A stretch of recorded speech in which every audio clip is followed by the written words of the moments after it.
Good morning. It's April 7th, and this is your daily brief in science. Here's everything you need to know.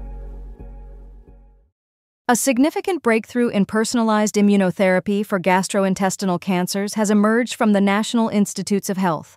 Scientists have reported that an experimental regimen successfully shrank tumors in about 25% of patients with colon, rectal, and other gastrointestinal cancers during a recent clinical trial, as published in Nature Medicine. This advancement follows initial challenges faced by NIH immunotherapy pioneer Steven Rosenberg's team in creating tumor-infiltrating lymphocytes, or TILs, for patients with advanced G1 cancers. The team refined their approach by sequencing tumor mutations, enhancing the targeting of TILs. In the final trial phase, the addition of pembrolizumab, an immune checkpoint inhibitor, led to improved responses, with 8 out of 34 patients experiencing tumor shrinkage. Patrick Hu from the Moffitt Cancer Center commended the study, but highlighted the ongoing challenge of adapting immunotherapy for solid tumors, emphasizing the need for continued innovation in this area. Despite these promising results, Rosenberg expressed concern over recent staff reductions at the NIH, which could negatively impact patient care and research timelines, indicating that treatment delays might worsen. The NIH's ability to conduct further research and provide treatments has been affected by layoffs and a slowdown in purchasing research materials, hindering the speed and availability of supplies. Rosenberg called for stable funding and staffing to continue advancing cancer research amidst unprecedented challenges. Published on March 25, 2025, the findings coincide with significant layoffs at the NIH that have impacted research capabilities. This breakthrough could pave the way for broader applications of personalized cell therapy, which has primarily been successful in treating blood cancers. Patient Natalie Phelps has expressed frustration over treatment delays caused by administrative changes at the NIH, highlighting the urgency for timely access to clinical trials. The study illustrates the challenges of applying cell-based immunotherapy, which has been mainly successful in blood cancers, to solid tumors that account for the majority of cancer fatalities. A recent study published in The Lancet Psychiatry has shed light on the cardiovascular effects of ADHD medications, marking the largest analysis to date. This comprehensive research involved data from 102 trials and over 22,700 participants, providing a significant overview of how these medications impact heart health. The findings indicate that ADHD medications, which include stimulants like methylphenidate, as well as non-stimulants such as atomoxetine, have small effects on blood pressure and heart rate following prolonged use. Notably, the study found no significant differences in cardiovascular effects between the stimulant and non-stimulant categories.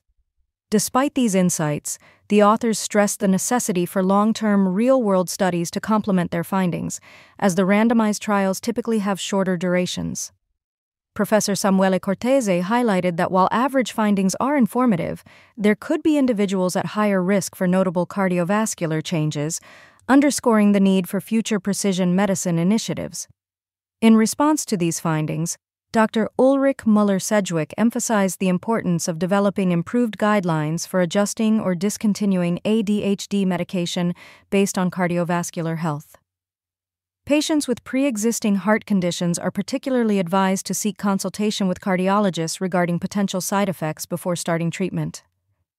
While concerns exist, Dr. Tony Lord pointed out the long-term benefits of ADHD medication, which include lower risks of anxiety and depression, enhanced educational outcomes, and increased economic independence. The demand for ADHD services has surged in the NHS, with an 18% rise in ADHD prescriptions in England since the pandemic, especially in London.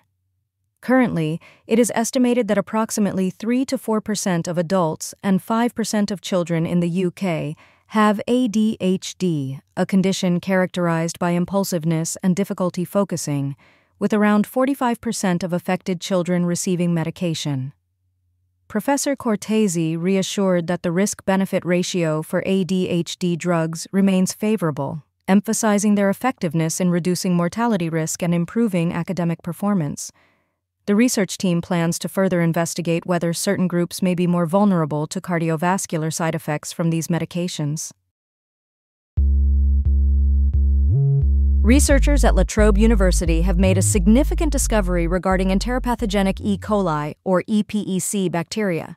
Their study, published in the journal Gut Microbes, reveals how EPEC utilizes a toxin called ESPC to damage gut cells, which can result in severe illness and even death. This toxin functions like molecular scissors, effectively cutting and destroying gut epithelial cells. Professor Begoña Harris, a lead scientist on the research, stated that understanding EPEC's toxin is essential for developing targeted treatments, especially as antibiotic resistance continues to rise. Co-lead Dr. Jason Paxman highlighted the growing challenge of treating these infections, noting that some strains of bacteria have become resistant to all known antibiotics. While new antibiotics are under development, their introduction is slow, and existing treatments may quickly lose effectiveness due to bacterial adaptation. Current therapies for E. coli infections often rely on broad-spectrum antibiotics, which can harm beneficial bacteria and contribute to further resistance. The findings aim to facilitate the design of more specific drugs to combat EPEC and protect gut health. This research is particularly urgent, as approximately 1.3 million children under the age of 5 die each year from diarrheal diseases, often resulting from severe dehydration. The study involved a multidisciplinary team, including Dr. Akila Pilapatia, who played a key role in elucidating the structure and function of the ESPC toxin during her PhD work. EPEC is just one of over 5 types of E. coli that can cause gut infections, each employing different mechanisms to invade gut cells. An international study has revealed a significant link between lower atmosphere clouds and atmospheric aerosol concentrations. Conducted by the University of Eastern Finland alongside the Finnish Meteorological Institute, this research indicates that human-made aerosols play a crucial role in influencing climate by modifying cloud properties.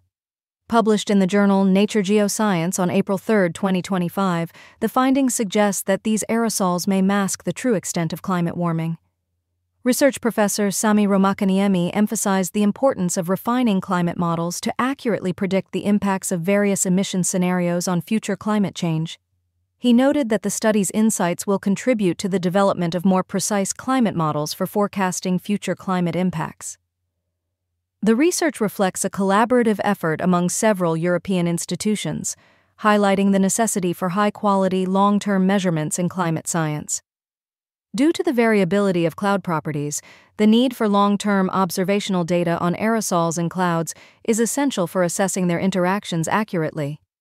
The implications of this research are significant, as it sheds light on how human-induced fine particles have contributed to slowing climate warming caused by greenhouse gases. The study suggests that the cooling effect of aerosols may be at the upper end of previous estimates derived from satellite data. Furthermore, discrepancies were identified in current climate models regarding their representation of the relationship between aerosol levels and cloud properties, indicating a clear need for improvement. Long-term data from ACTRIS monitoring stations in Svalbard in Finland, including the Puijo Tower in Kuopio and the Pallas Station, were utilized to observe the effects of aerosols on cloud behavior. Professor Anneli Virtanen highlighted that emissions of anthropogenic fine particles have cooled the climate by altering cloud properties, partially counteracting greenhouse gas-induced warming. A groundbreaking study has shed new light on the role of the thalamus in conscious perception, revealing it as a critical gateway to awareness. Traditionally, theories of consciousness have concentrated on the cerebral cortex, often neglecting the thalamus's functions beyond merely relaying sensory information.